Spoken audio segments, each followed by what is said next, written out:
പുകഴ്ത്തി പുകഴ്ത്തി ഭരണകർത്താക്കൾ ഉൾപ്പെടെയുള്ളവരെ ചീത്തയാക്കരുത് എന്ന് Kozhikode arch bishop doctor Varghese Chakkalakkal പറയുന്നു. ഓശാന ഞായറാഴ്ച കുരുത്തോല ആശീർവാദത്തിന് നേതൃത്വം നൽകിക്കൊണ്ട് സംസാരിക്കുകയായിരുന്നു ആർച്ച് ബിഷപ്പ്.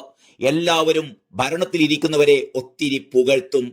പുകഴ്ത്തി പുകഴ്ത്തി ഭരണകർത്താക്കളെ ഉൾപ്പെടെ ചീത്തയാക്കരുത്.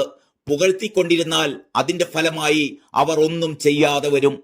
ആവശ്യത്തിന് പുകഴ്ത്തുകയും കാര്യങ്ങൾ പറഞ്ഞു കൊടുക്കുകയും വേണം. വിമർശിക്കാതിരിക്കുമ്പോൾ കാര്യങ്ങൾ അവർ അറിയില്ല.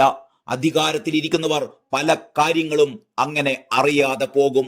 അധികാരത്തിലിരിക്കുന്നവരെ കാര്യങ്ങൾ അറിയിക്കേണ്ട കടമ ജനങ്ങൾക്കുണ്ട്. വിമർശനത്തിന് ആരും അതീതരല്ലെന്നും ആർച്ച് ബിഷപ്പ് വർഗീസ് ചക്കാലക്കൽ പറയുന്നു. കേരളത്തിൽ ഒരുമയും സാഹോദര്യവുമുണ്ടെന്നും ആ ഒരുമ തകർക്കാൻ ശ്രമിക്കുന്നവർക്കെതിരെ ഒറ്റക്കെട്ടായി നിൽക്കണമെന്നും ജാതി മതഭേദമന്യേ എല്ലാവരെയും ചേർത്തു പിടിക്കണമെന്നും കേരളത്തിൽ സമാധാനം നിലനിർത്താൻ പ്രാർത്ഥിക്കണമെന്നും ആർച്ച് ബിഷപ്പ് പറഞ്ഞു.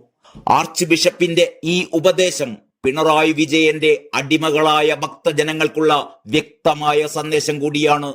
തിരുവാതിരപ്പാട്ടും സ്വാഗതഗാനവും പാടി ഭരണകർത്താവിനെ സുഖിപ്പിക്കുകയല്ല വേണ്ടത്, പകരം ക്രിയാത്മക വിമർശനം നടത്തുകയാണ് എന്നാണ് ഈ പുരോഹിതൻ ഓർമ്മിപ്പിക്കുന്നത്. അതും ഈ ഓശാന ഞായർ പുണ്യദിനത്തിൽ.